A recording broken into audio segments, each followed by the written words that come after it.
Mr. Chair, we are live on YouTube. Okay.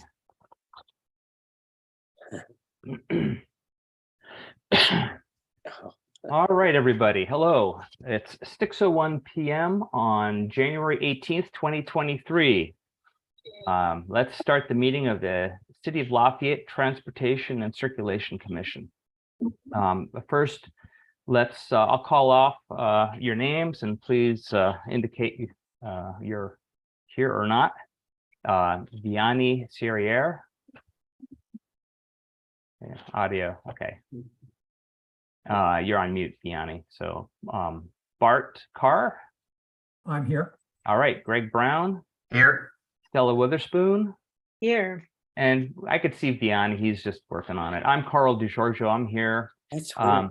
Okay. Thank you, Vianney. And so we have a quorum, and in attendance also our staff members, Patrick Goulier and Therese Kane. We have a guest, which Patrick will introduce in a moment. So first off, is there any changes to the agenda? If not, let's just move to adopt. Motion to adopt. Okay. Second. All right, first and seconded. I'll call your names. Vianney. Present. Okay, and that's a yes on the agenda. Aye. Okay, Greg. Aye. Bart. Aye. Stella. Aye. And I'm an aye, so thank you. Let's move to public comments. If there are, I don't know if there's any members of the, I don't have this participate. Let's see here. I don't see any hands raised. This is the opportunity for members of the public to talk about items not on the agenda. If you want to talk, then please raise your hand. I see no hands raised. That's right. Okay. We don't have any old business, so let's get down to business.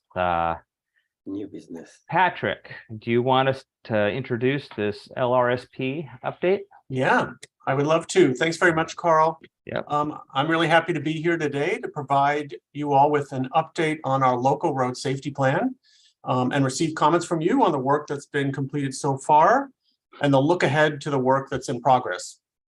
So over the past several months, I've been working really closely with Diane Zhao from Tool Design Group, who's here tonight, and who's been leading the effort from the consultant team.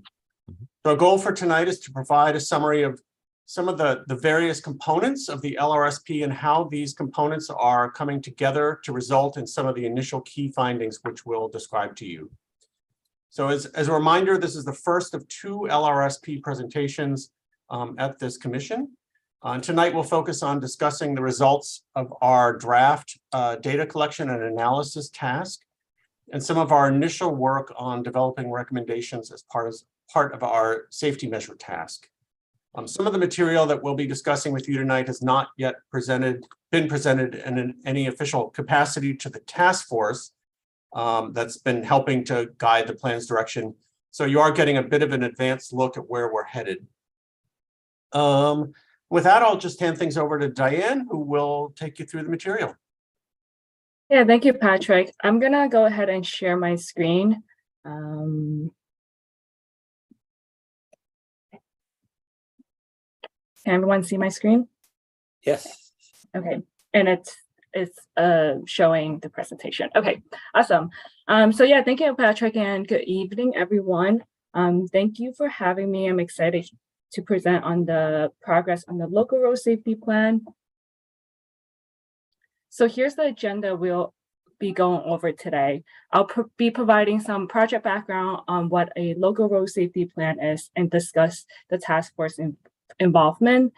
I'll be presenting project history with the development of crash analysis and priority location and address some questions we have gotten, and then talk about newer material we have been working on, such as the location profile and emphasis area that has not been reviewed by the task force, as Patrick mentioned. I'll be summarizing public engagement through the development of the priority location, location profile and emphasis area, and how has that been factored in. And then lastly, I'll be ending with the next steps. So in November 2021, Lafayette City Council adopted Vision Zero. Vision Zero is a strategy to eliminate all transportation-related fatality and serious injury while improving safe, healthy, and equitable mobility for all. The Vision Zero takes a safe system approach where everyone shares responsibility. It starts with transportation planners, designer, policymakers, taking the responsibility to ensure safe travel.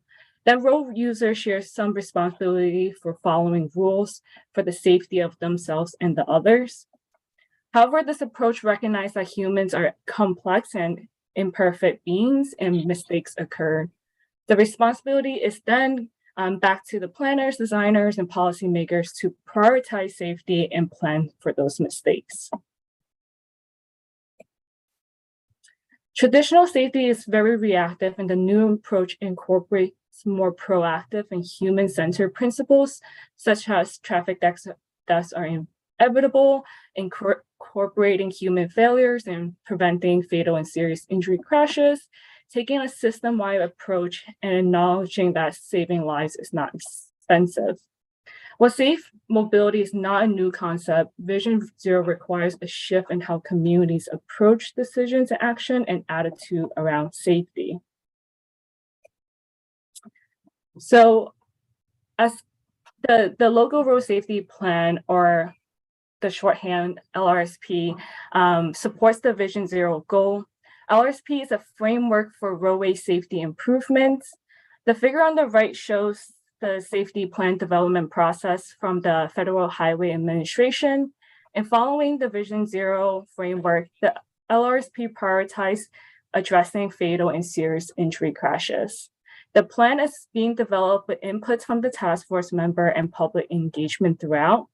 The LSP will consider engineering recommendations and non-engineering strategies using the Safe System Approach framework.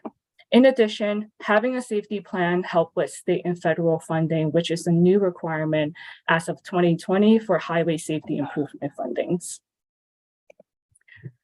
The plan is guided by a multidisciplinary team that makes up the task force. The task force provides subject matter expertise as it relates to roadway safety and is made up of community members and relevant agency representatives with expertise in transportation, public health, emergency response, equity, transit, biking, and walking. Here are some examples on how the task force has given guidance throughout the project.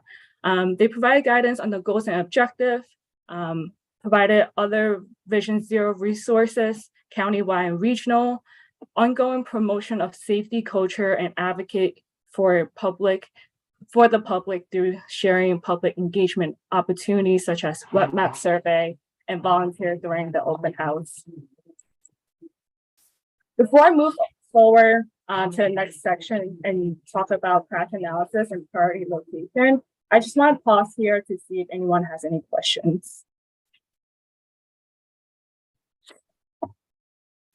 There will be opportunities for questions throughout the presentation too, so don't feel the need to ask questions right now. Okay, thank you.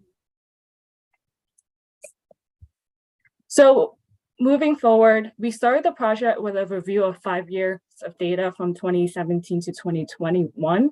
This was the most recent years of data available at the time, and it could be assumed that some changes in roadway design and operation have occurred over the previous 5 years that cannot be accounted for depending on the date roadway asset information was updated.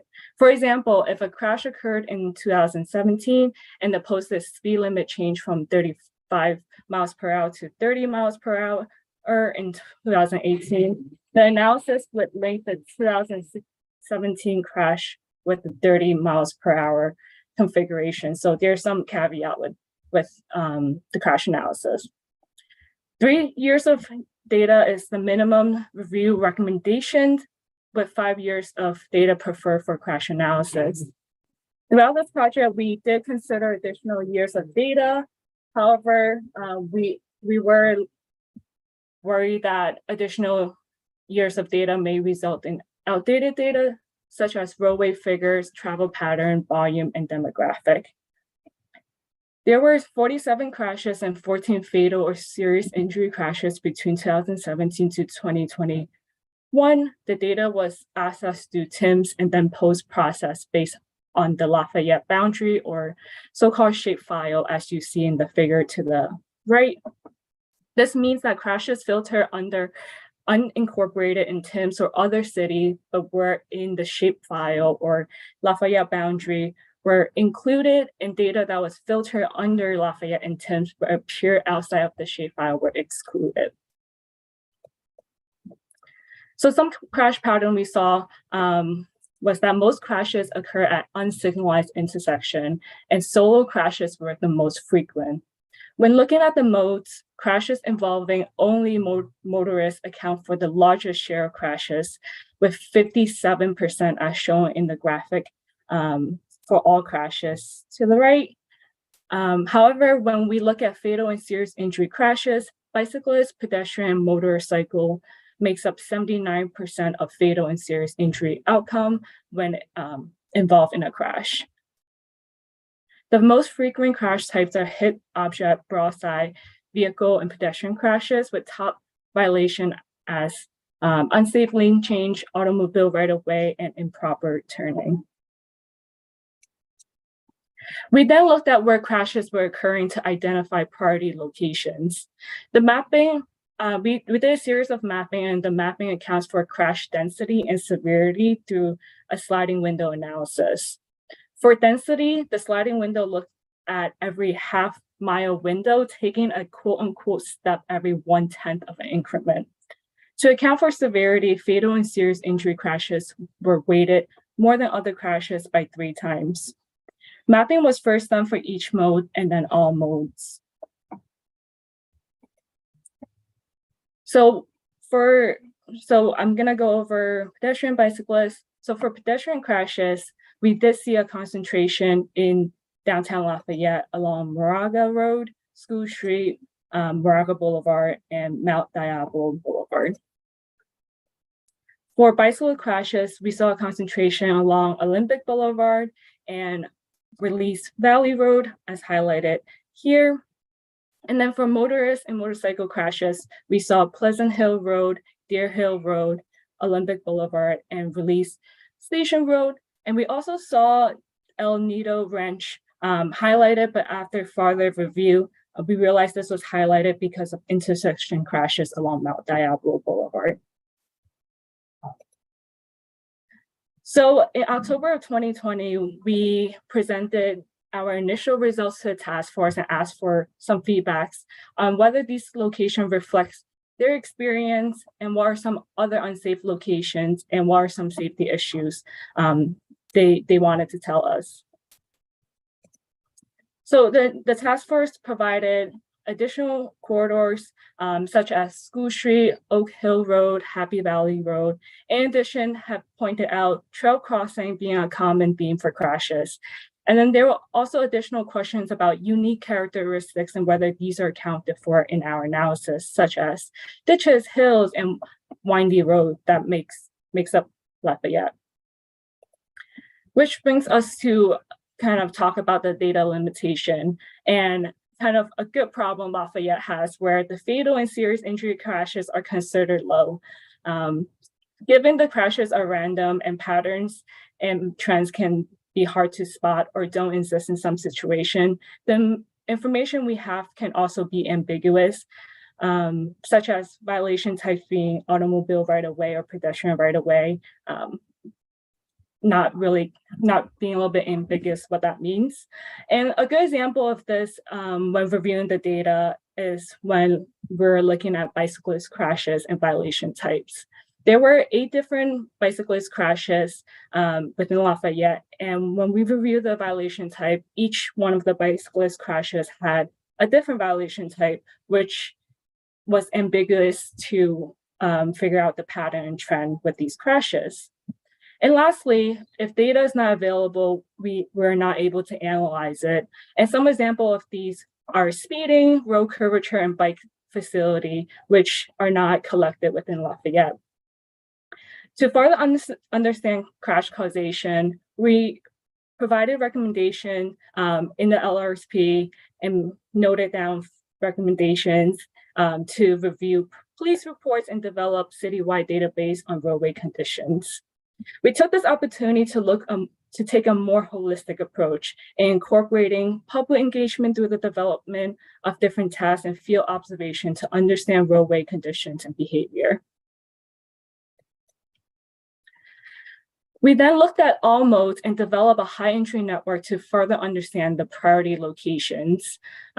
This shows us that corridors with this map, the high entry network on the right shows us corridors with the highest crash risk. The high entry network highlights corridor with at least one fatal or serious injury crash and one other crash or at least 4 other crashes. These corridors are along Olympic Boulevard, Moraga Road, School Street, Release Valley Road, Moraga Boulevard, Mount Diablo Boulevard, and Pleasant Hill Road, and Deer Hill Road. And this makes up the priority location list. The next thing we looked at was how does this align with what the public has been saying. To solicit public engagement, we launched a web map survey last year that was live from October to December. The second part of the survey was an interactive web map where people identified where they felt unsafe. We got more than 1,000 pins dropped on the map, and the image on the right shows a heat map of where people felt the most unsafe and where they were dropping the pin.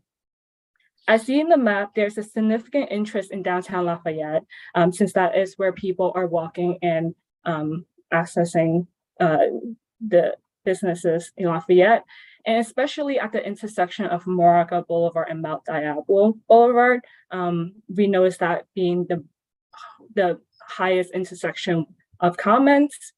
We also see Pleasant Hill Road at the interchange and the roundabout at Olympic Boulevard. There were concerns about lack of bike protection along Mount Diablo and the winding road along Moraga Road. We also held an open house on December 1st where people were encouraged to share behaviors, roadway elements, and location they felt unsafe. Some common factors we heard where people felt unsafe were wide roads, excessive signage, especially around Olympic Boulevard and School Street, and then concerns around Moraga Road. And there was significant interest in trail area. And to the right, there's just some screenshots I took from the mirror board exercise we did during the open house. Some additional mapping we looked at that to kind of see crash risk was we looked at the Safer Street model. This model estimates crash risk for pedestrian and bicyclists based off sensor track and functional classification. From this, we saw similar corridors as we have been hearing prior along Moraga Boulevard, Mount Diablo Boulevard, Release Valley Road, and Olympic Boulevard.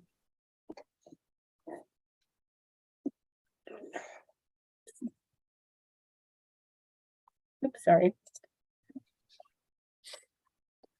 And then lastly, we looked at other Vision Zero efforts that was happening countywide and regional, such as Contra Costa Safety Priority Locations and Metropolitan Transportation Commission's High Risk Network, which are both part of their Vision Zero action plan. And then what we came up with in the end was a matrix table, which kind of looks at the priority locations from the high entry network and the overlap between the different resources. To summarize this, because there might be a lot of information on how the priority locations built. Priority locations built based off the high entry network, looking at all crashes and where fatal and serious injury crash occurred. And then we cross-reference the different resources to ensure that the location identified aligns with what the public has told us, additional crash risks, and what other Vision Zero plans are seeing. Does anyone have any questions? And does these priority location align with your experience in Lafayette? Oh, Greg. go ahead, Greg. Hey, thank you, Diane, for the presentation. I as folks know, I've been involved in the LRSP as this commission's main representative, and then Stella has been alternate to the LRSP task force. I was wondering if you could let me or let us know some of the key differences between this most recent version of the draft report, the January version, versus the October version, that was looked at the second LRSP meeting, as well as at the open house. Mhm. I think most of the priority locations look about the same. Mhm. So I just wanted to know what the material changes or additions were to this report.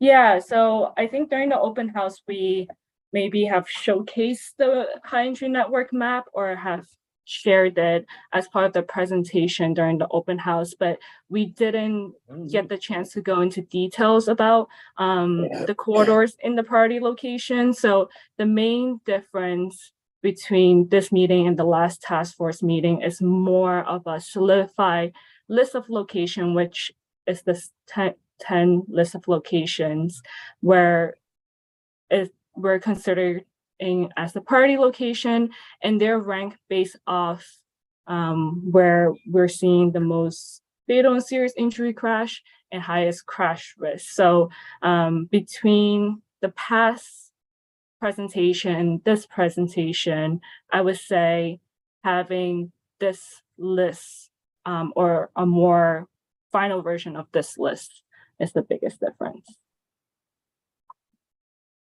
Okay. Thank you. Okay, And that- Bart? yeah. Bart? Hi. So I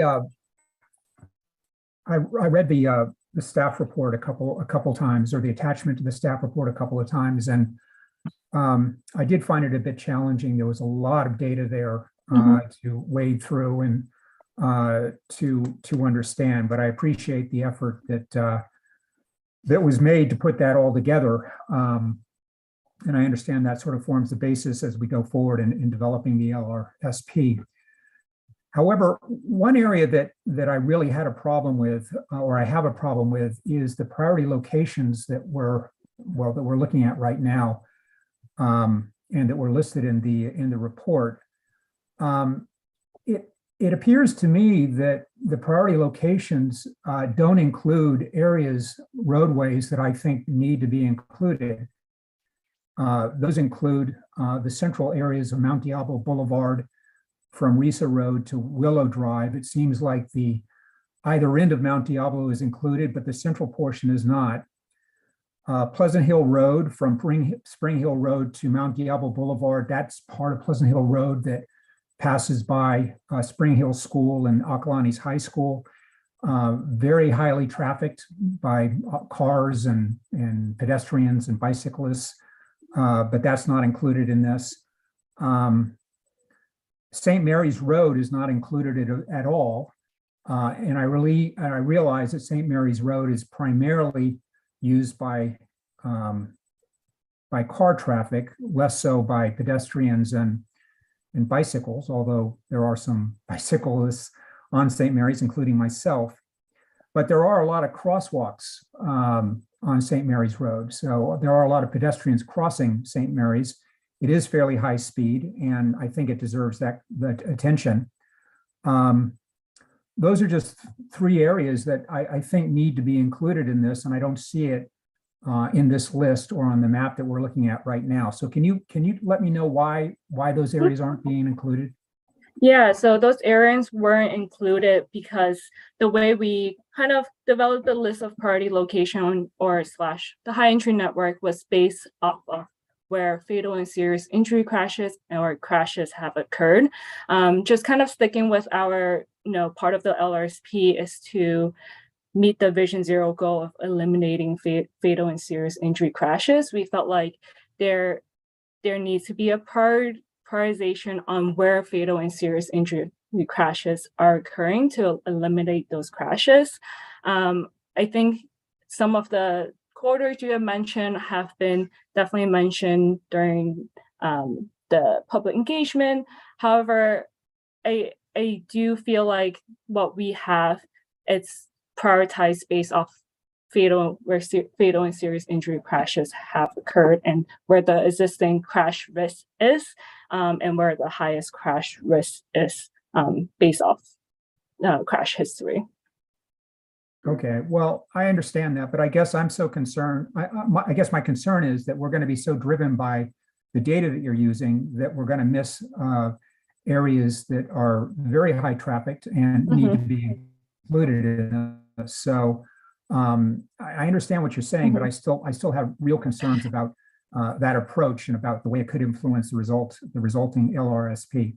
Yeah, so I think that's a really good concern, and I will kind of jump ahead a little bit to talk about later presentation on the emphasis area. So there's two parts of what I call problem identification. So the first part, which is the priority location, where I'm showing here, and this kind of will guide what are the projects we should look at to eliminate fatal and serious injury crashes, and here's a list of prioritization. And then the second part in identifying problem, quote unquote, is the emphasis area part. So that's more so looking at system-wide trend within the city. So I think there will be a recommendation made based off emphasis area and crash trend within the city. For example, just jumping ahead a little bit, one of the emphasis area we identified was trail crossing. So safety improvement and recommendation will be made based off the emphasis area, at trail crossing, provide the following safety recommendations. So I think a system-wide approach would kind of address kind of the crash patterns, and then also what are the behavior we're seeing within Lafayette, and then applying a system-wide kind of safety countermeasures at locations that meets these criteria. Okay, and then I have another comment or question. The emphasis area list that I saw in the report, and we're not looking at it right now, but there's, I don't know, 8 or 10 or 12 priority items listed. Are those, or emphasis areas listed, are those in priority order so that the uppermost items are the higher priority, where the lower items are emphasis items are lower? Or no, or they're not prioritized. No, they're not prioritized. And we have seen them being grouped differently based off behavior, roadway design, but our goal is not to prioritize them, but more so here the emphasis area we identify, and then we could kind of discuss like what are some ways we could group them based off our discussion here today, and then also with the task force. Okay. And are we going to see more of the feedback that was received on the web map survey and the open house? I know you had one slide devoted to that, and it was just sort of a very general slide showing areas where people were concerned. But I'm sure that you received a lot of feedback, and I'm just wanting to know where in this process do we see more of what the public had to, what the comments that the public submitted.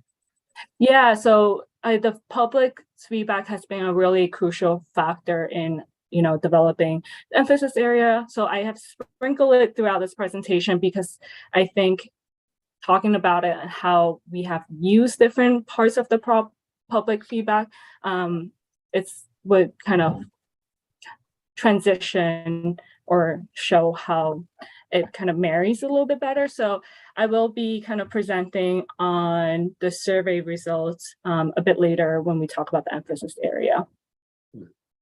Okay. But with that said, there will be a summary memo similar to the memos that were attached to the staff report that describes the public engagement process and the feedback that was provided. Okay, thank you. And just one other comment, or actually a suggestion, is that in future reports, I just suggest that you include maybe at the very beginning a list of acronyms and a description of what those acronyms mean. Because I had to search around the report to find. I mean, you know, SWITRs, TIMS. I knew what those were, but maybe other people wouldn't. I wasn't familiar with the acronym KSI or EPDO, and I had to search around in the text to find out what those were. So I just think it would make it easier if you just, at the very beginning, if you're going to use acronyms, you indicate what those are. Yeah, thank you. Will do. Okay, that's all the comments or questions I have right now. I'd like to follow up on Bart's first question. And so is it my understanding you're going to be talking about the emphasis areas again later? Later tonight? Not later tonight. Okay, but- in that case, then. Oh, sorry. Yes, sorry. Later tonight. I'm sorry. Okay, Yeah. because I want to make sure I'm not quite sure I understand. So, like, just give an example of St. Mary's Road. Were you saying that area might be something that could be added to an emphasis area? Yeah, through this process, or if there's a lack of data, then it's not of crash data, there's not going to be included. I think I'm not saying that it will be included part of the priority location or emphasis area. To clarify, I think what I was saying with the emphasis area is it will identify behavior and crash patterns within Lafayette. So if we see on St. Mary's Road, there has been a lot of failure to yield to pedestrian, and we recommend countermeasure to address those emphasis area. Those countermeasure can be applied system-wide to other locations throughout Lafayette that are not part of the priority location list. Okay, thank you. All right, Vianney, you had Yes. your hand raised? Thank you very much for the nice report. I was curious, are you going to put that report on online on the Lafayette website? That might be a question for Patrick. Yeah, so these are our summary reports that are intended to solicit comment from myself, from the task force, from you all, that will then be consolidated into one local road safety plan report. Yes, we can put these on the website, but this doesn't represent the LRSP. These are just the individual components. Yes. Okay, yeah. Okay, thank you. All right, Stella? Vianney, you can lower your hand. Oh, yes, of course. Yeah. Thank you. Thanks for the presentation, Diane, and also for the report. Good to see the progress. It's really interesting to see how the analysis has progressed. I had a question, maybe jumping the gun a little bit, or asking for a preview. I'm just curious to know if there are any findings, just even generally, about or that came out from your field visits. Yeah, so the field visit confirmed a lot of like what we saw in the crash analysis, and then also what the public has said. There was findings in our field visit, which I have a sample of a location profile, such as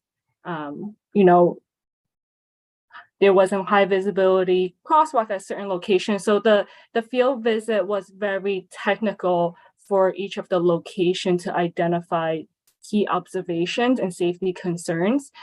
So it definitely supplemented our priority location in the location profile and identifying problems along these priority location. In addition, it also kind of support the emphasis area based off what behaviors we saw in the field. And an example of this is we did see failure to yield to pedestrian at intersection at crossings. So it's kind of identify problems within the priority location, and then also kind of supported the emphasis area based off what we saw in the field, and then behaviors we saw in the field. Okay, that's helpful to understand kind of taking the real world look as well as at the data, which is accurate but somewhat abstract if you don't know the locations. And I just wanted to jump in. Diane's not done with the presentation, so there's a second half. Oh, So, so Maybe some of these maybe questions I'll are jumping stop. ahead a little bit. So Yes, that's just wanted to. well, let me stop for now and I'll wait till the presentation's over. that'd be great. Okay.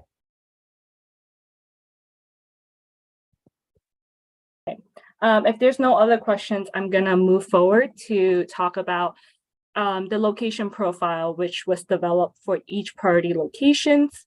The location profile, a technical review of the location based off the engineering field visit and the crash history at each location. So we pulled crash history for each corridor that's summarized in the memo.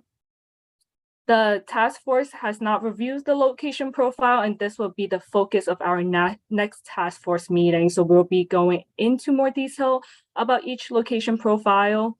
But I have an example here for Moraga Boulevard from Mount Diablo Boulevard to Old Jonas Road. Just some information that was outlined in the memo. So the Moraga Road is a 4-lane corridor with a speed limit of 25 per hour and 20 miles per hour near Lafayette Elementary School when children are present. There are sidewalks along both sides of the street from Mount Diablo to Tanglewood Drive. There's only sidewalks on the east side from Tanglewood Drive to Old Jonas Road. There's no bicycle lane along this corridor, and this is a main route for buses. And here on the right is a picture we took during the field work of cars turning right on red while pedestrians are crossing.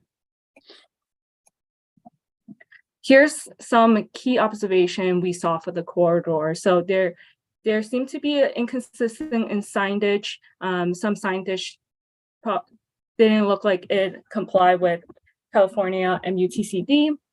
There seems to be poor visibility of lane line marking. Sidewalk is not consistent on both sides of the street. Marked pedestrian crossing on Moraga Road are infrequent, and crosswalk are not high visibility. And there's lack of lighting. And we did observe few motorist failure to yield to pedestrian at the intersection of Mount Diablo and Moraga Road. Yeah. So that was just an example of the location profile. Does anyone have any questions about this? Oh, Art. Bart? Yeah, so what jumps out to me in that profile is that there's no, aside from the fact that in the initial slide or profile slide, you indicate that there were no bike lanes. In the follow-up slide, there was no mention of the fact that that section of Moraga Road is just devoid of any facilities that would support bicycling. There's no shoulder. No, there's no lanes, there's no established route, there's no lanes, there's no shoulder. It's just very difficult for bicyclists to negotiate that section of Moraga Road going from Old Jonas to Mount Diablo, unless you're going to be on a sidewalk, which is primarily meant for pedestrians. Mm-hmm. So I think that to complete that profile, I think more attention needs to be paid to bicyclist needs along that section of Moraga Road. Mm-hmm. Yeah, thank you. And the key observation or just some of the stuff I pulled from the memo. I didn't want this to be super long. So if it's not mentioned in the memo, I definitely will make a note of that to include that in the memo. And then I see Stella. Thanks. Yeah, just an anecdotal comment or observation for that intersection, Moraga Road and Mount Diablo Boulevard. Every single time I want to cross that length, there are multiple cars that run the red light. That's all. I'm surprised. I mean, I hope it's on your list. I would be so surprised if you were observing that intersection and didn't see that happen. That's all. Yeah, thank you. And then, yeah, that definitely was noted during the location or key observation for the intersection. I forgot to mention the key observation here is for corridor-wide key observation. So there's definitely more detail for each intersection in the memo.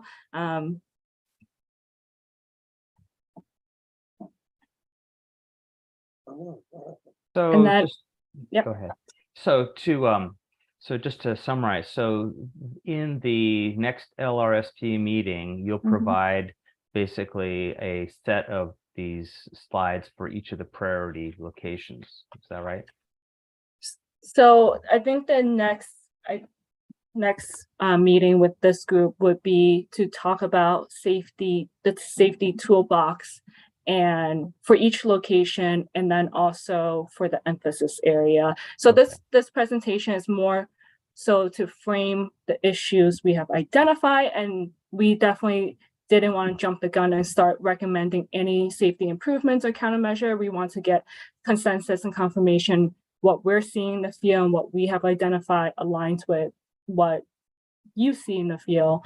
So after today's presentation and after the meeting with the task force, we will have more of the safety toolbox and recommendation and countermeasures. So that would be mainly the focus of the next meeting with this group. Okay. Okay.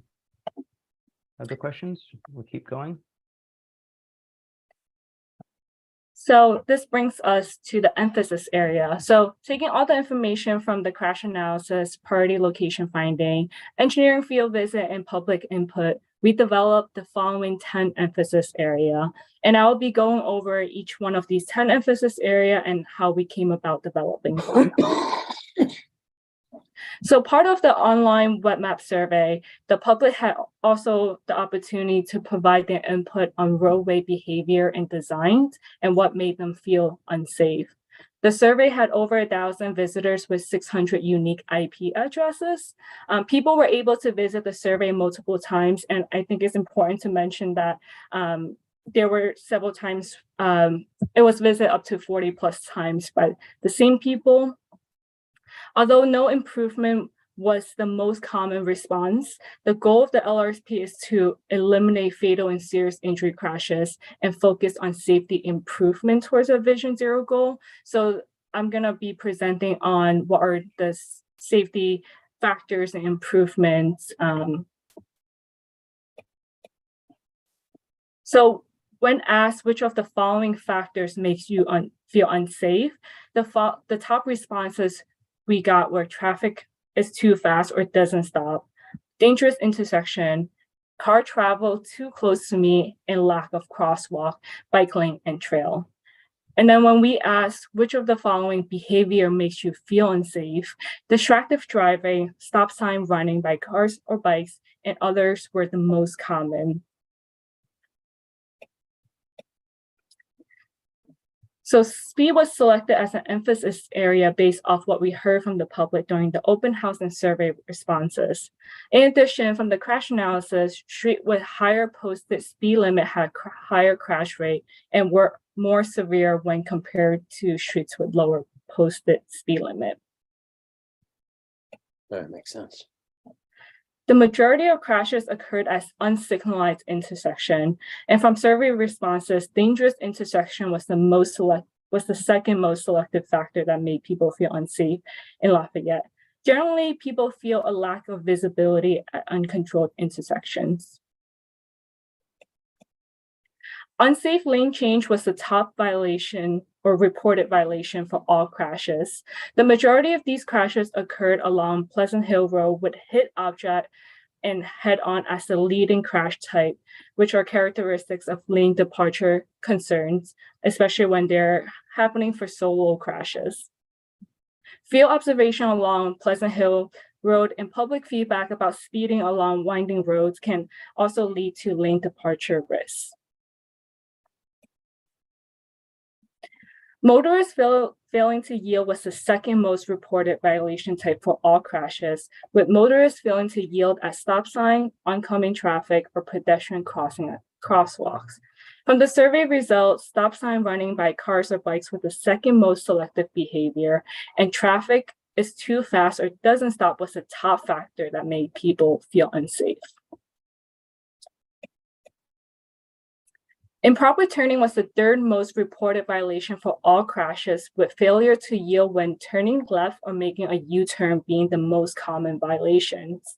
When looking at motorists' pre-crash movement, motorists making a left turn is the most common movement for crashes involving multi-motorist crash and crashes at pedestrian crossing. In addition, illegal turning was voiced by the public as an unsafe roadway behavior during the open house. Intersection with a bus stop had a higher crash rate than intersection without a bus stop. 7 of the 9 reported pedestrian crashes occurred at intersection with a bus stop. However, bus stop information obtained was based on data from 2018, and several bus routes has been updated since then. However, location near transit are an area of interest for public, so I left this in here and would love to hear your feedback on this later. Bicyclist crashes makes up 17% of all crashes, but 36% of fatal and serious injury crash. In addition, bicyclist crashes are more severe, with 63% of all bicyclist crashes resulting in fatal and serious injury outcome. Based on concerns raised by the public, and conflicting results in crashes between motorists and bicyclists often results from general confusion on who has the right of way at intersection. Along priority location where bicyclist crashes have occurred, these streets are near trail access and either have no bike lane or class 2 bike lanes. And here's the image we took in the field earlier this month on someone biking at Mount Diablo and Moraga Road with a child, which was impressive. Pedestrian accounts for the second largest share of all crashes and fatal and serious crashes. Pedestrian crashes are concentrated in downtown Lafayette at intersection with Mart Crossing. These crashes involve motorists failing to yield to pedestrian crossing or motorists making an improper turn. And then from the survey results, distracted driving was the top behavior that made people feel unsafe. Distracted driving was one of the top concerns near schools, downtown, and generally for younger motorists.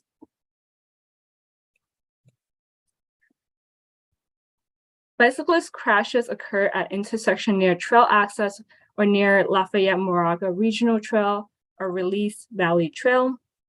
Lafayette Moraga Regional Trail is also heavily used by students attending Stanley Middle School and Lafayette Elementary School.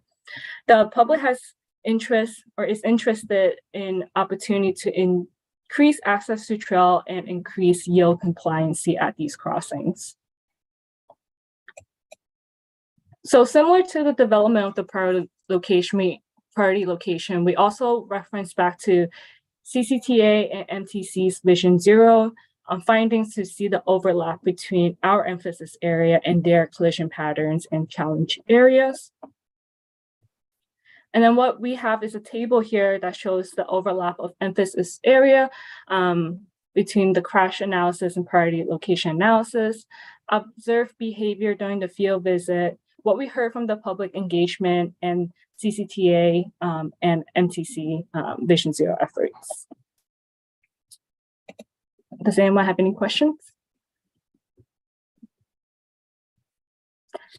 I am curious about the bus stop as a priority location. This is something Patrick and I have talked about, so I would love to hear your feedback on that. See, Stella, have your hand up. Thank you. Yeah, I was wondering about the bus stops near intersections that had crashes, and if it's possible to see them on a map to know the locations. A number of well, there are a number of bus stops on Mount Diablo Boulevard, but there has not been a bus in operation there for a while. I wish I could remember the exact year, but it was terminated. Mhm. So it may have been terminated during this timeframe window, or perhaps before. Yeah. I don't know Thank if you. anyone else Mhm. knows, but we had 2 buses in Lafayette and they eliminated that route. So now we just have the one, but that one goes up Moraga Boulevard or Moraga Road Mhm. and then does a little turning to get to the BART station.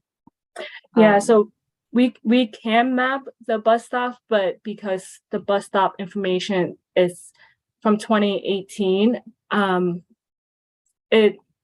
it might not be the most helpful tool to look at since it doesn't reflect the bus stop locations that are active now. There are school Right. bus routes as well Mhm. through a county connection as well. Yes. Yeah, there are, and those would share the same bus stops as what would have been on Mount Diablo Boulevard for the regular service. So yeah, I see your point that there may be some activity at those bus stops now Mhm. from those 600 school bus routes.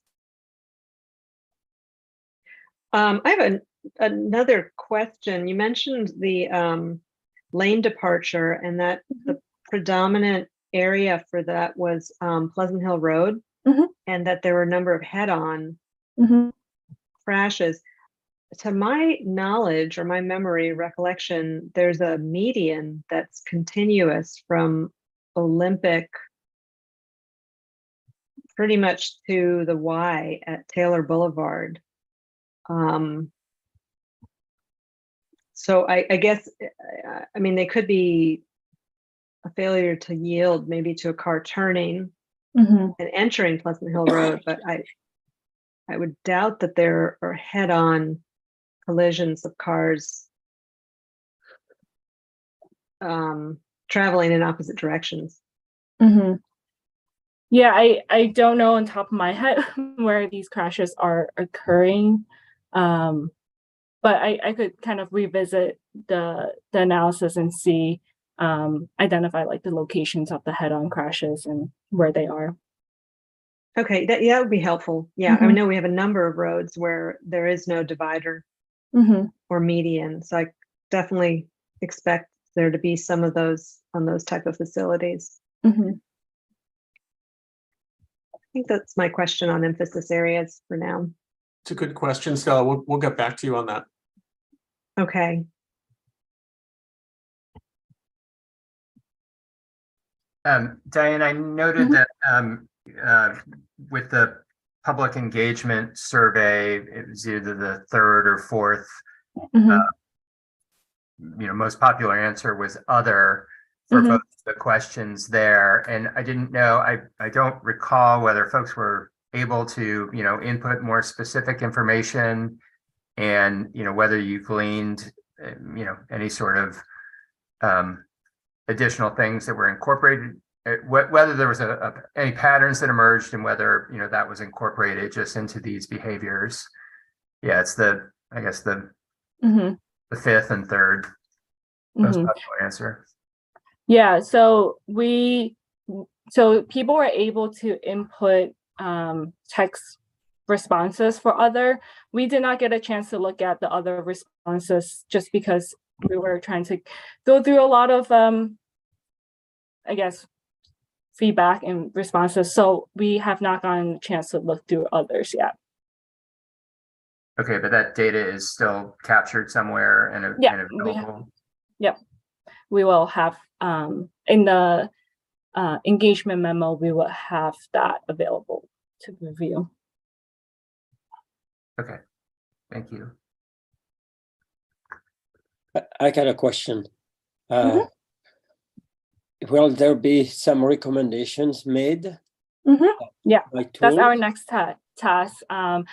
we will be making recommendations and safety countermeasures for each of the emphasis area in conversation with the task force and getting confirmation on these emphasis area aligned with what you see in Lafayette. The next task would be to make safety improvements. Thank you. Okay, any other questions or comments on this portion? I can say that Lafayette is not that safe. Okay. But anyway. Okay, all right, Diane. Yeah, so this brings us to the next step, which is developing the safety toolbox using the Safe System Approach Framework. It will contain citywide systemic safety improvements and safety improvement for priority location. And then we also have an upcoming task force meeting on February 1st, where we'll be discussing the location profile in more detail and the emphasis area, and present and discuss the safety toolbox during that meeting. So in the wheel or the LRSP development process, we are, the next step would be number 4, identify strategy.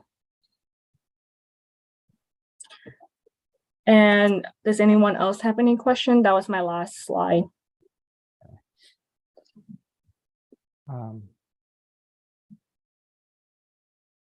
I have a couple questions. Actually, one about the staff report, but why don't, if these are relatively minor, so why don't we, if it's okay with the commissioners, let's open this up to public comment at this point on the presentation or the staff report. If members of the public would like to ask a question or have a comment, then please raise your hand.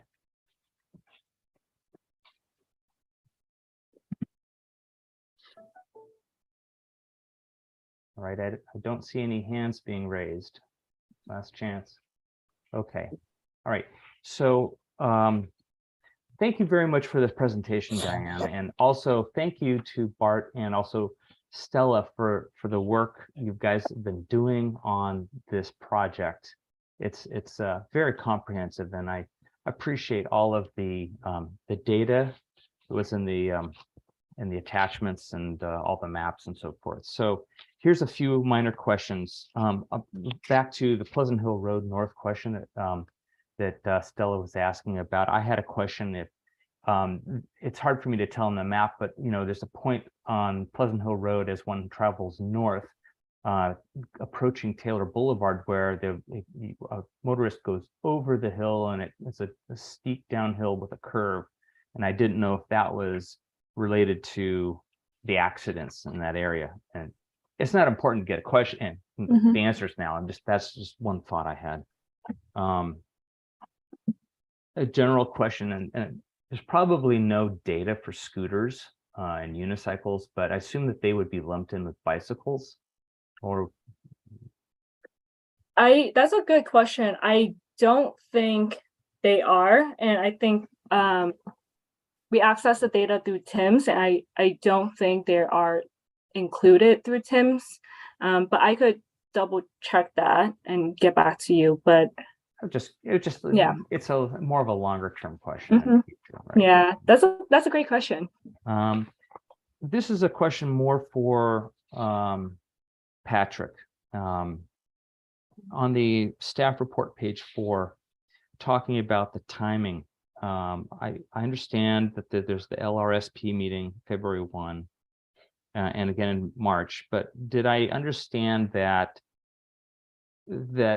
I was confused about the city council meeting dates and the flow of information. So what you've been showing us tonight will essentially be the basis for what's at the next meeting for those 2 areas that you mentioned, right? And then is it going to come back to this commission, or before it goes to the city council? Would you clarify that? Yes. Okay. Yes, it will go to task force, and then back to this commission, then back to task force, and then city council. Okay. All right. That's what I thought it was. Okay. Other questions from the commissioners or comments? I just have, I just want to follow up on a couple of the comments that I've already made, just to make sure that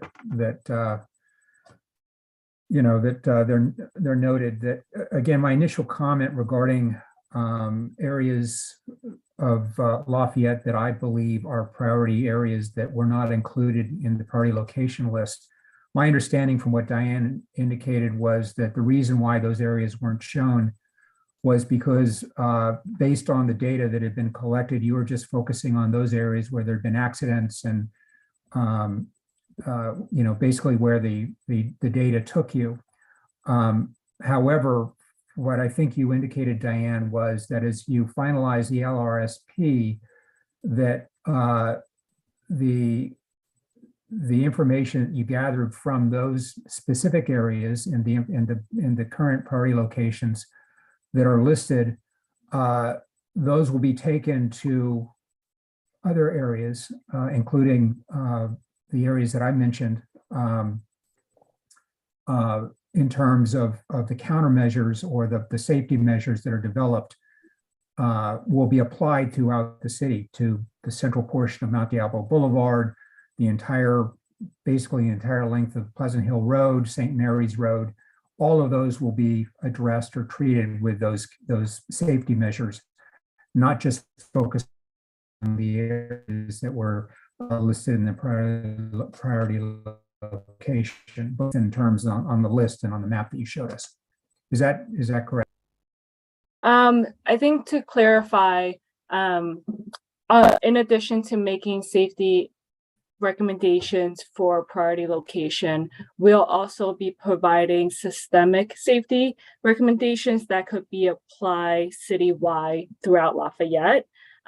So I think the systemic safety improvements will be guided by the emphasis area, and it will target certain behaviors related or target certain behaviors and roadway factors that we saw in the emphasis area. So, for example, it would provide safety recommendations to improve yield compliancy for the emphasis area, failure to yield to pedestrian, and that could be applied citywide throughout Lafayette.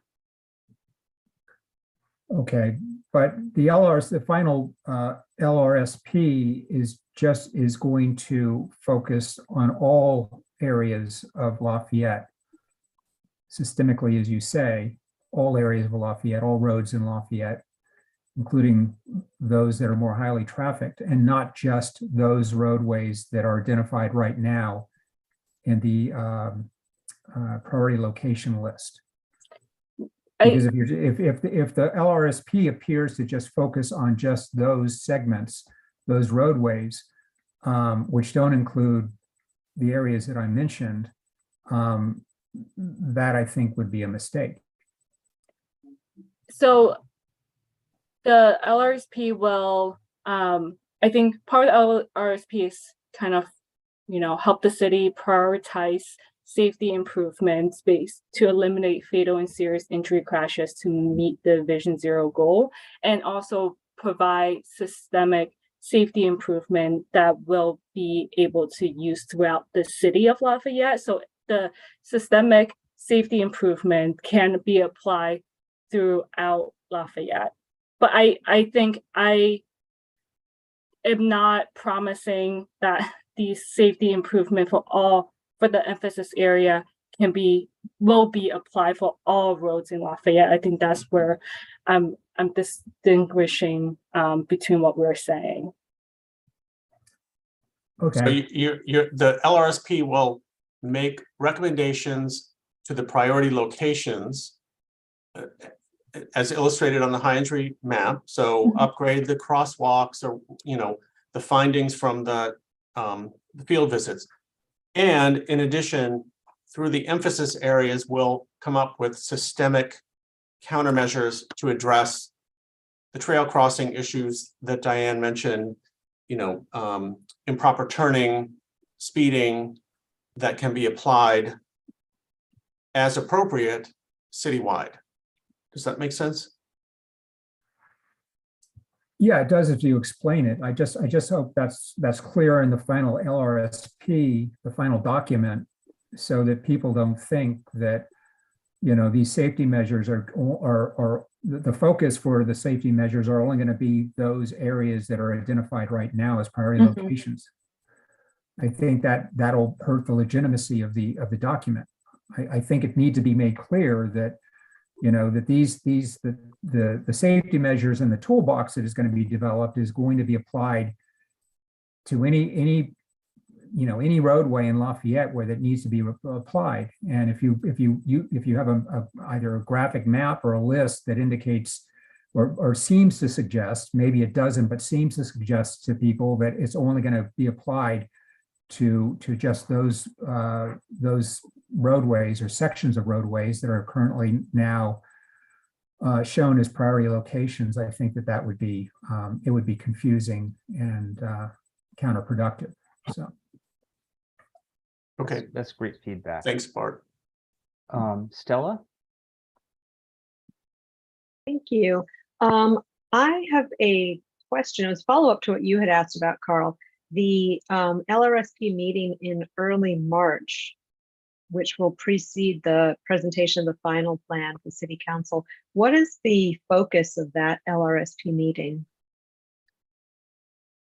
The focus of that meeting would be to talk about the safety toolbox developed and the prioritization of projects that will have a bit more information on project prioritization as it relates to benefit cost analysis that would kind of guide the funding application process. So it would be a little bit more in detailed.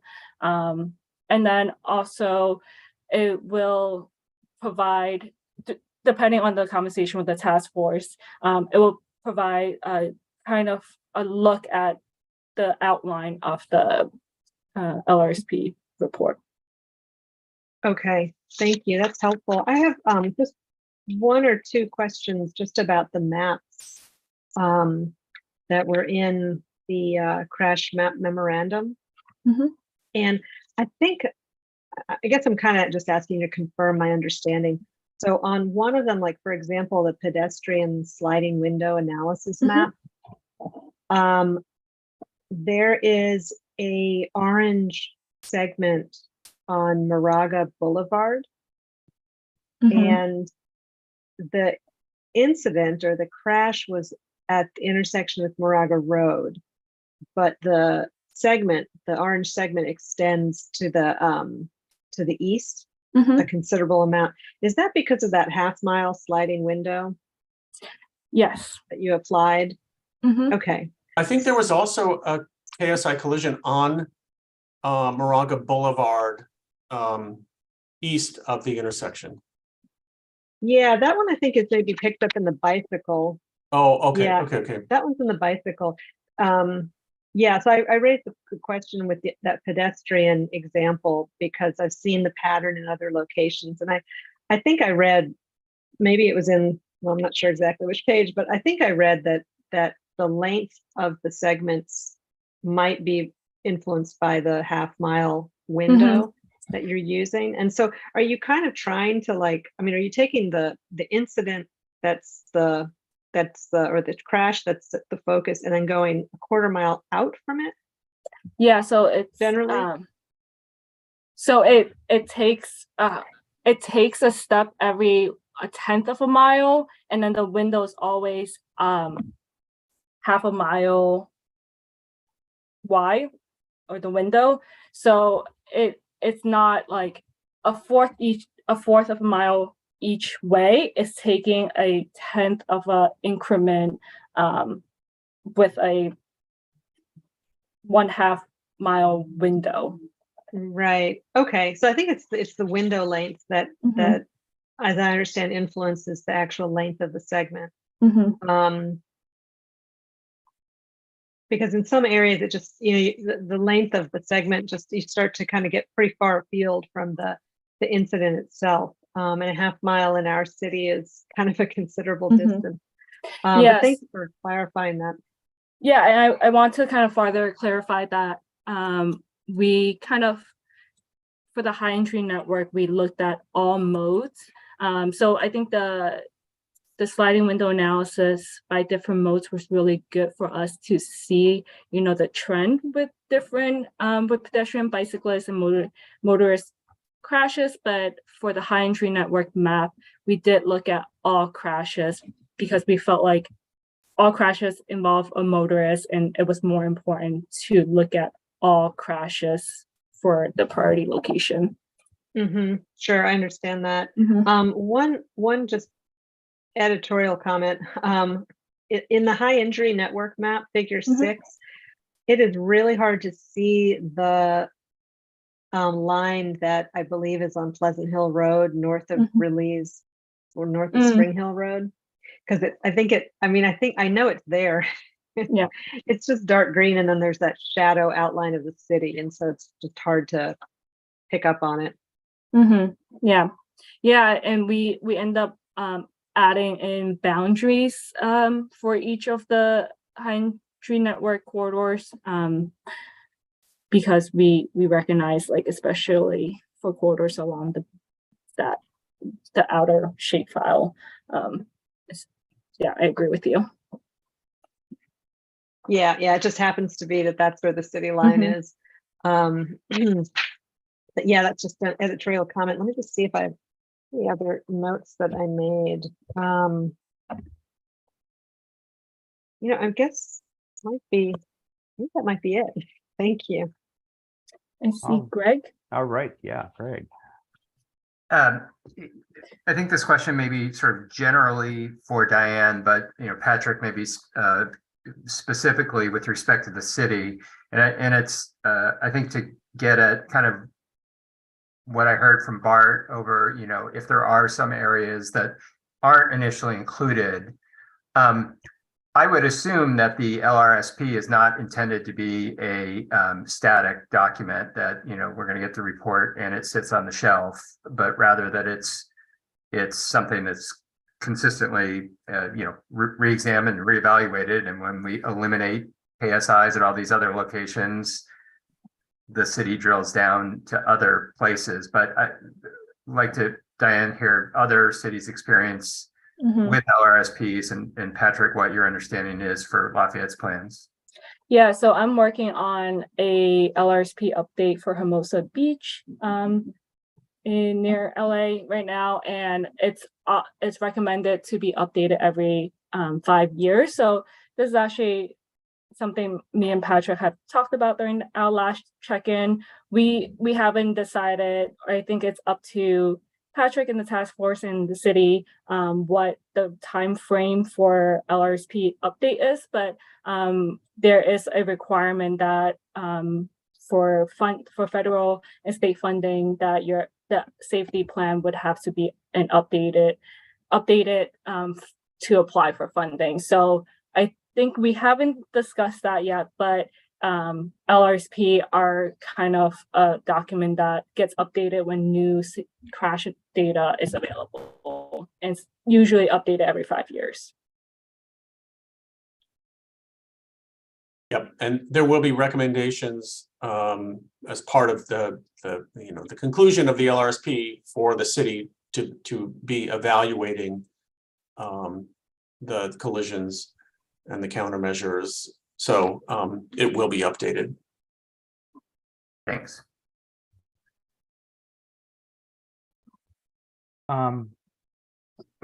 Before I have final question, Therese, would you mind promoting?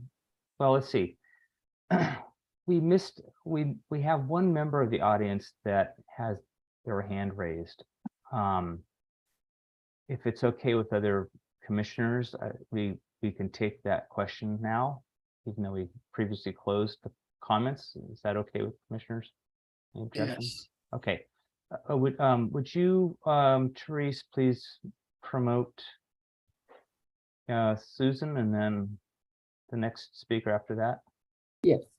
I'm promoting Susan Callister, followed by Jay Ellis.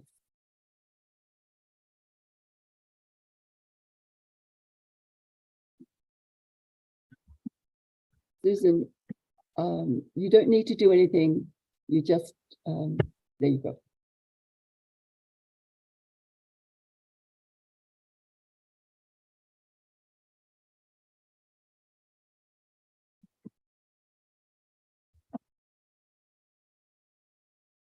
You appear to Susan, be, oh, there you go. there you go. Okay, am I All right, on? We can hear you. Okay, thank you.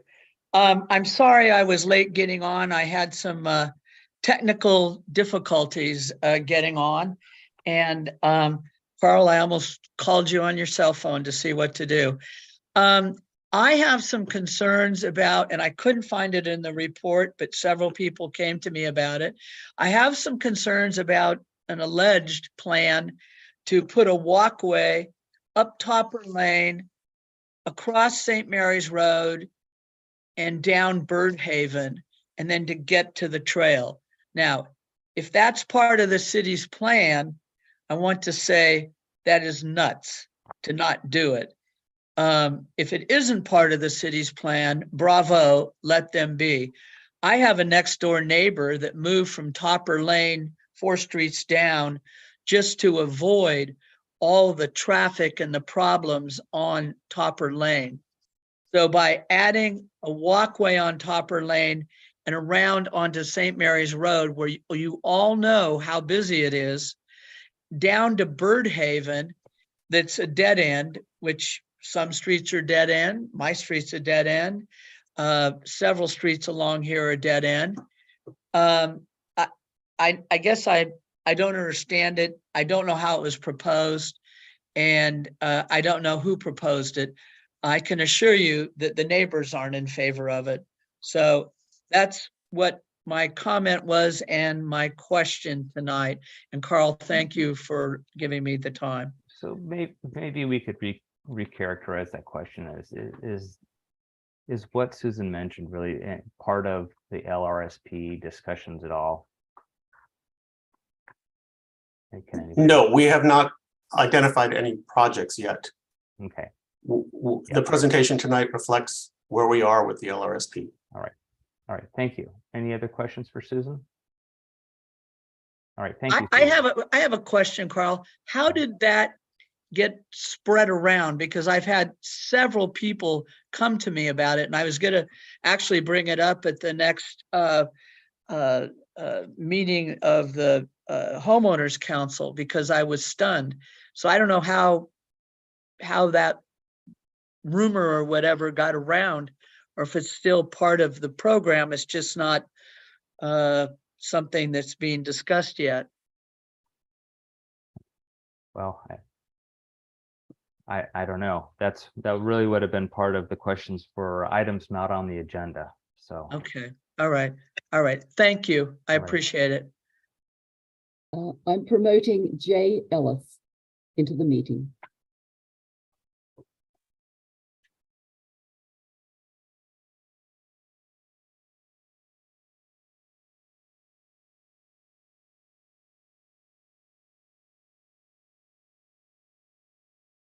Hello, can you hear me? yes, we can. Thank you. I had a problem unmuting myself. Actually, I didn't realize that Susan was going to ask that question before, but I had a similar question because I'm happy to connect with Susan offline. But that rumor that she referred to is not a rumor. The city has applied for funding, federal funds, to add a Class 1 pathway on Topper Lane with a pathway connecting on St. Mary's down to Birdhaven. And so I don't think that that's a rumor.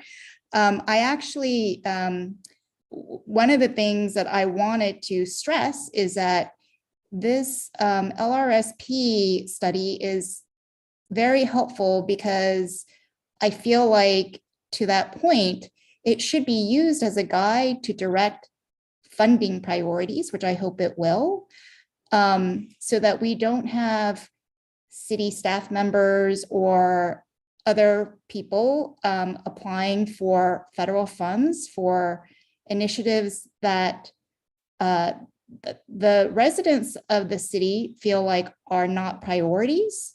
It kind of, if you take a look at the top 10 priority lists that the tool design report came out, I would say that the vast majority of them are not a surprise to the city of Lafayette. And those have been flagged as problem areas in many cases for years. And I would love to see the city actually focus on fixing those areas and applying for funding to fix those areas, rather than applying for funding for something like Topper Lane, which is not a priority on the LRSP priority list.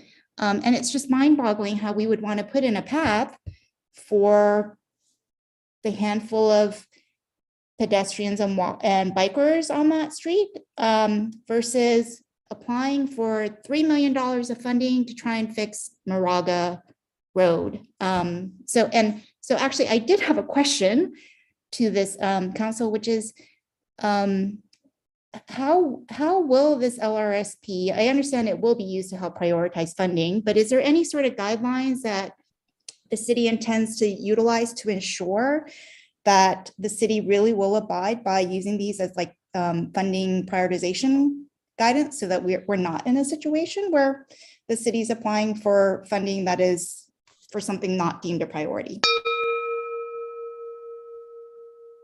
Okay. Do you have any, is that, well, let's start with, I don't know, Patrick, if you want to talk, there's basically two questions on that. One is the item of the funding, which was really off topic, but I don't know if you can address that. And then second is, how will the city use LRSP, priorities to direct funding in the future? So, sorry, what was the first So question? the question that just came up is the Topper Lane. So I think what I wasn't thinking about it in the way that it's not really part of LRSP, but there was a funding application where there was discussion of Topper Lane. So do you want to clarify anything about that? Well, Jenny's aware of this, that yes, funding application went in, well, actually two, one for federal funds through the federal appropriations bill that resulted in $3.1 million for School Street, and OBAG 3 funding that would supplement that for a project on School Topper and St. Mary's. As for whether or not the LRSP will be used to help guide future funding, yes, it will help to prioritize our efforts and will help to obtain grant funding in the future. Right. All right. Any other questions for Jenny? All right, thank you. Thank you for your comments, for yours and Susan's comments. I see no further hands raised. Okay. And as a matter of fact, I had written down on my notes after this item in the staff updates, I was going to ask about funding. So we'll come back to this. All right. Back to the LRSP. So do the commissioners have any other comments or questions for Diane or for Patrick about this report?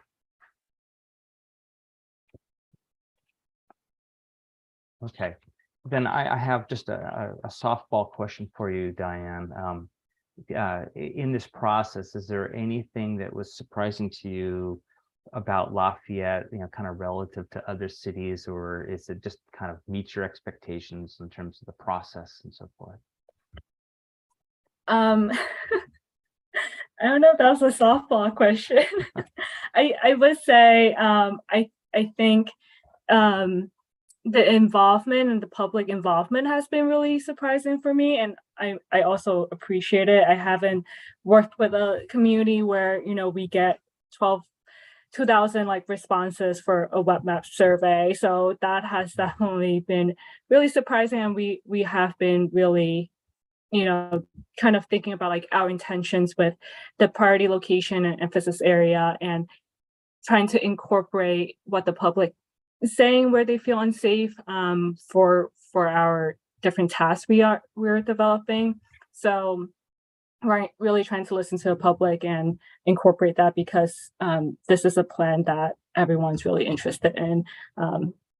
So that has been something new to me. Okay. All right. Well, if there's no other questions or comments, I want to thank you for your time and for the reports, and also thank you, Patrick, for all your work on this. And I personally look forward to the next meeting to see how the next steps go. So thank you very much. Thank you. Thank you. All right. Okay, at this point, let's move on to item 7A. This is the commissioners and staff updates portion of the meeting.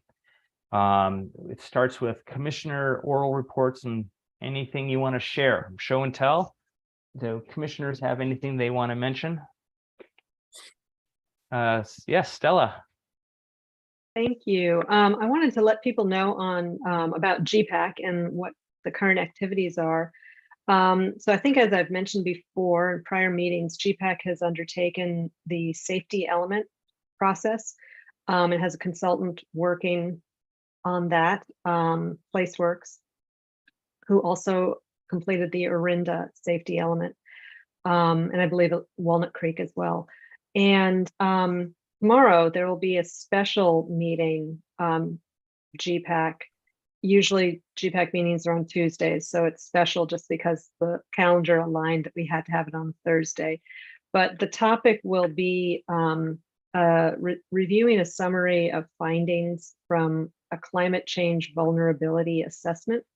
And that's one of the work products that the consultant will be completing as part of the safety element. And basically that assessment identifies how climate change might affect natural hazards in the area, and then how those hazards might affect people, buildings, infrastructures, assets within the community, and then basically rank or indicate the level of vulnerability of those entities to those hazards.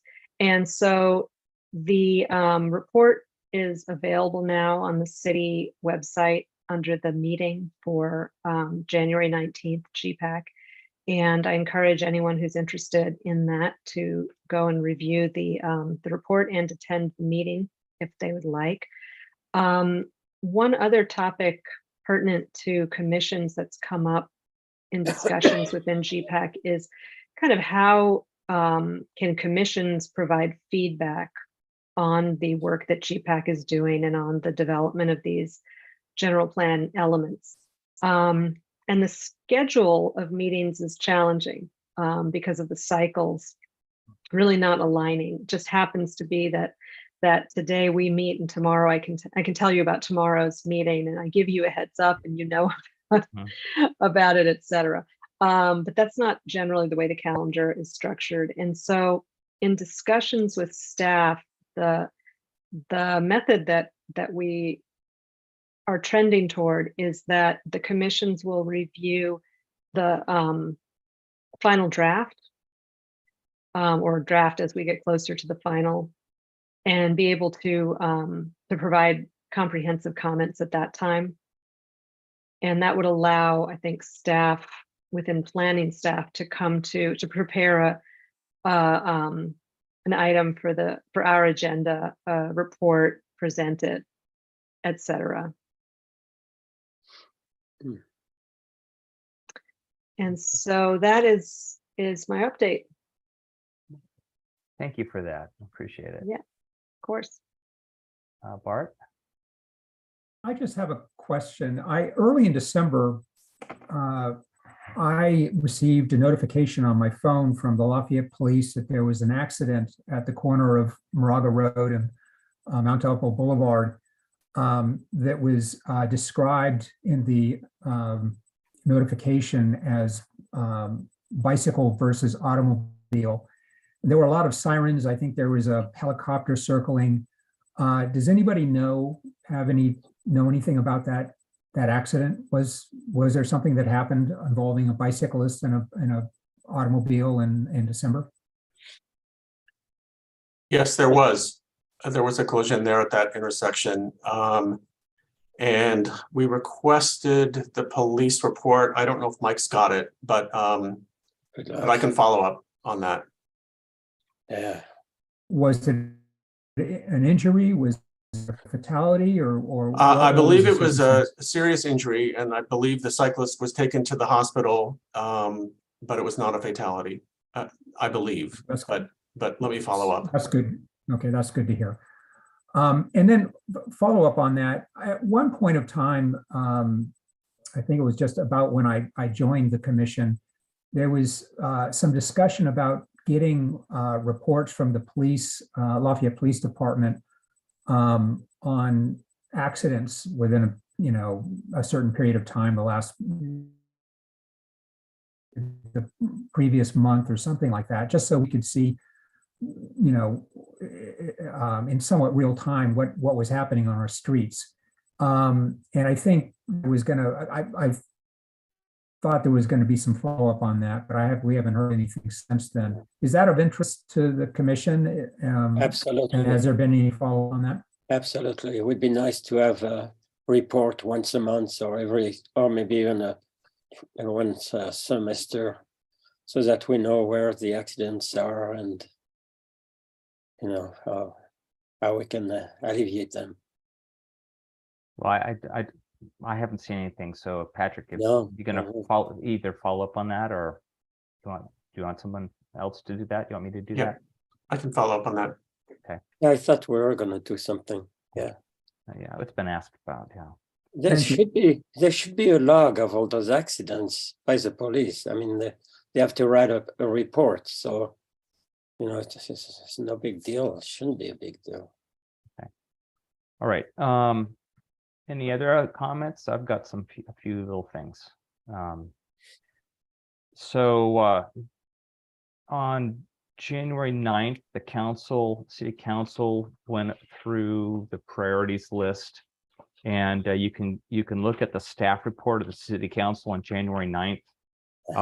It included, the second item was listed as improved pedestrian and traffic safety and multimodal mobility, and it does have a attached table that had several different workflows on it. So I guess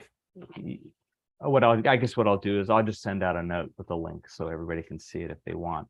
There was also, as a matter of the city council liaisons, Teresa Geringer and Susan Kendall remain as the primary and secondary liaisons to this commission. Okay. All right. Let's move on to staff reports.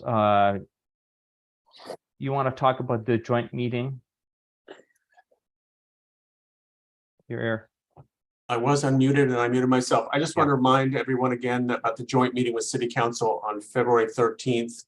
I should probably send out a meeting invite just so that it's on people's calendars. And I'm going to be working on that with Carl as well on the 2023 priorities. Yeah. And if anybody has items that they'd like to highlight or share, or if when we get into the meeting, normally we give the commissioners an opportunity to say hello and to talk about things. Let me know if you don't want to do that, or if you'd like to include materials in Patrick's deck. Okay. All right. I wanted to ask you, this was on my list, Patrick. There was an article in the roundup about the funding update, about funding, and you mentioned it earlier, or maybe you can provide a funding update on some of the well, that's self-explanatory, You're talking about the School Street project? Just So in general, we had applied for some, I think it mentioned 1 or 2 funding opportunities that were approved. right. So there was an earmark in the federal appropriations bill that was signed by President Biden around Christmas time that was for the Class 1 facility on School Street. So that went in from that was inserted there by Representative DeSaulnier. at some point, I think in early 2022. And then separate from that is that this group is aware that I applied over the summer for funding for OBAG 3 for School Street project as well. So that is going through the approval process at MTC, and had previously gone through the approval process at CCTA. So that is expected to go to their board, I think on the 25th, a week from today. Okay. So we'll find out about that next week. Okay, great. And just to clarify, my recollection of the city council meeting, the comments were made that even if we get funding for projects, it still has to go through a public process of review. Can you validate that, my statement?